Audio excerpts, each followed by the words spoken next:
fellow panelists and friends. At the very outset, a disclaimer,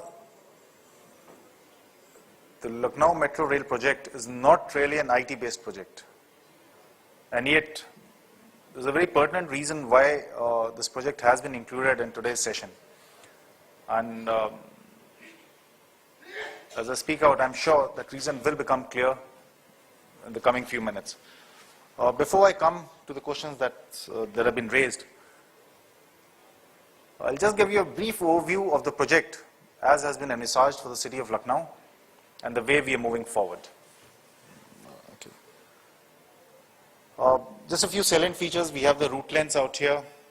The two corridors that were planned initially, although of these two, the north-south corridor has been approved by the government of UP, and this will be the phase 1A. The other corridors will be taken up in due course. You can see the route lengths, 3.5 kilometers approximately is the underground portion, which basically starts from Charbagh, runs in front of the Vidhan Sabha, turns left towards Hazratganj, and then the train is going to emerge out of the ground, take a sharp turn near the K.D. Singh Babu Stadium, moves on near the university, etc., and then till Munshi. The number of stations, academic interest, we have 22 stations on the north-south corridor, around 12 on the east-west corridor. This is a graphic representation of the routes. The one that starts from extreme south, that is from the Kanpur road, this is from the airport, and winds through the city, Alambagh, Charbagh, Hazratganj, the Lucknow University, IT crossing, Faizabad Road, Polytechnic crossing, and then on to the Munshi. The east-west corridor is still, although out here we have shown it, that's predominantly underground, which goes through Aminabad, Chowk, and then on to Vasant Kunj. But that, the construction for that and the approvals will be taken at a later stage. For those of you who are into traffic management, would be interested in knowing the PHPDTs, the peak hour traffic. And as you can see, we are touching the magical figure of 20,000 plus very soon for the north-south corridor. And in fact, the viability of any metro project comes at this figure. These are design speeds, the technical parts. We are going in for AC traction, although there have been suggestions for the DC traction. But as of now, we are planning for the OHE. We have two depots that are planned. One is, some of you would be aware, on the Kanpur road, where we have the 32nd Battalion, PAC Battalion, which we'll be rearranging out there. And they'll be getting a brand new campus in the same area, and the rest we'll be taking over for the depot. And obviously some land, in fact, the depot is not only going to provide maintenance facilities for the rakes, but also we are going to use that commercially. The track is standard gauge, rolling stocks 2.9 meters, as we have in other metros. And obviously this depends on the traffic intensity. Signaling systems, we are planning to go in for CBTC, which are the more modern systems, where we can have very low headways of as low as 70 seconds. Construction methods, new girders, fare collection boards, system capacities, we can easily touch 48,000 odd per hour. The cost estimates, we estimate the north-south corridor to be for around 7,000 odd crores, and then the state taxes are going to be beyond this. The east-west corridor, as and when we take it, is around 5,500 crores. The funding patterns, for those of you interested in finance, it's basically an equity-based model where the equity is shared between the government of India and the government of UP. And then there are subordinate debts for central taxes. Land is given by the government of UP, which is free of cost. Local bodies will be providing funds under innovative financing because there would be additional FARs, additional transit-oriented development will take place. There will be charges in terms of the better facilities and services that will be on offer. And then the rest, approximately 50 to 55%, would come through loans, either from the World Bank, JICA, ADB, or some other multilateral or bilateral agencies. Now, this is something which would be interesting. While the financial rate of return is 8% plus, 8.12 to be precise, Most public transport systems, even if they break even, are considered to be very good. These projects are basically meant to provide facilities and accessibility to the public at large. And so even if they break even, that itself makes the project very viable, because our economic rate of return is 19%, where we include the socio-economic benefits, the benefits in terms of savings and fuel and time, ease of accessibility, etc. But even that said, the financial returns of 8% are very high, and as the Delhi Metro has shown, the figures, the actual traffic has been much higher than they had anticipated earlier. So if we can actually achieve our traffic figures and we attain this rate of return, then the project will be paying back for itself also. And this is something I'll come back to when I link it to the IT sector. So far as the project itself using IT services, it's a very small part. We're already designing our web portal. We will be using services of the State Data Center and the LMRC, the Metro Rail Corporation, will be an e-office. It will not be a paperless office, no. But yes, we will be basing our entire working on the net. Just a few pointers of what's in future. Techno-feasibility study of additional routes. Those of you who belong to Lucknow would be aware with these names, the Mill Road, Tulsidas Marg or Subhash Marg. We are planning a ring rail which will basically be covering PGI and the proposed IT city, which is going to be the hub of all IT activities in Lucknow.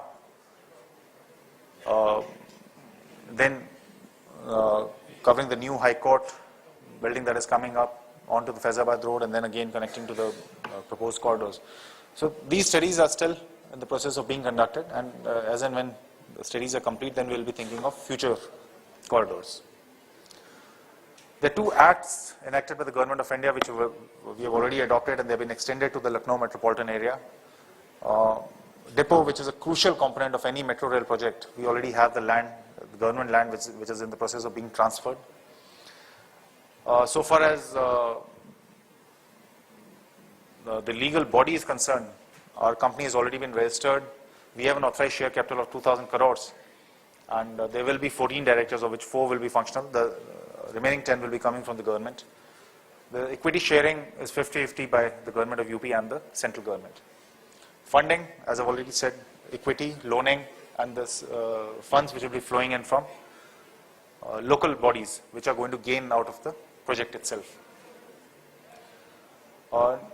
We did invite logos from the public, and maybe some of you would have sent entries also. We got over 3,000 entries, overwhelming response.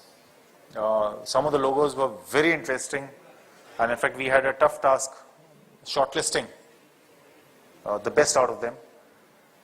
The process is almost complete, and we should be coming out with the final selection any day. We've already established an office. It's a very small office, compact office of 3,000 square feet right now, which will be seeing the functioning of LMRC for the next few months or the next couple of years, by which time we'll be establishing a new office also. Now the sections, as you can see, that we'll be setting up in our organization does not have an IT sector. It does not have an IT section, and there's a reason for that. We do not propose to have a very heavy organization. We would like to keep it absolutely lean and thin, and take on only those people who are absolutely essential for the running of the organization. Later we will have operational staff, but unnecessarily making it too heavy or top heavy is not required. And this is where we'll be actually involving the private sector, because for IT we feel that we can actually outsource our entire requirements and meet those requirements through the private sector. And there we would definitely be welcoming the private sector to partner us in taking this project ahead. Not only during the project phase, where the requirement is obviously going to be much lesser, but later, after 3 years, when we move into the operations phase, that is where we'll really need the IT sector to come up and join hands with us in providing total business solutions, in providing better accessibility to the public. And we are not only talking of a metro rail project, we are talking of a multimodal approach. We will be including feeder buses. We might even be providing bicycles or rickshaws, or depending on the mode of transport that may be needed at a particular transit station. And to provide this holistic approach, we will need business solutions through IT. And that is where I'm sure the private sector will be there to assist us and to provide those solutions to us. And that is the sole reason why we have not tried to establish our own IT department and then let them take up things in their own mundane fashion. Now, the metro is a transport project. I won't really call it a rail project, although primarily it does based on the rail. But then we do include other modes of transportation also, so that we can provide a end-to-end or the last mile connectivity also to all the commuters. The important part, especially why this project has been showcased in this August gathering, and we have the doyens of Indian industry, the IT industry here. Delhi, I belong to Delhi. And a few years ago, a decade ago, when the Delhi Metro project actually came up, it's actually brought a change in the mindset of people, how you can actually execute a project and how it makes a difference in the living of a city. The quality of living definitely improves. Property prices, etc., they all rise, and I'm sure Alok will be very happy with that, because as our property prices rise, his income increases. It's a status symbol for any city. IT professionals, the service sector, I dare say Delhi today can easily be termed the service capital of the nation. It may or may not be the economic capital, but it definitely is the service capital. And the metro has had a large part to play in that. Students, professionals.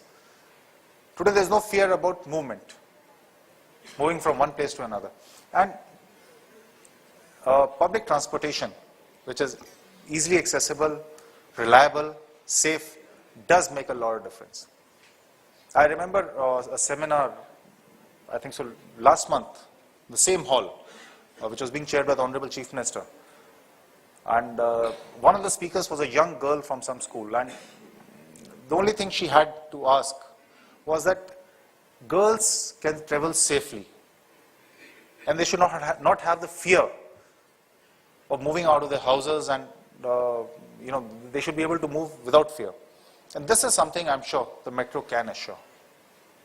This is something this system can provide to the citizens and to the commuters of the city, to the visitors, to the tourists who come to Lucknow. And as these services are pressed in and start operating, I'm sure they will provide a fillip to the IT sector also, especially since we are thinking of linking the IT city that's going to come up with the metro project. Airport to the IT city, or to the railway station, or to any other place of interest. Once it becomes easy, and once you're not worried about the transit times, so it does help you in moving ahead. And in today's world, being a metro city, a city that has a metro rail project, definitely makes one feel proud, and attracts more and more people towards the city. So friends, although we are still a long way ahead, we still have maybe a period of 3 to 5 years before the project actually is there and is in operation. But the coming years will be formative years, and I'm sure as we grow, so would the IT sector out here. Thank you.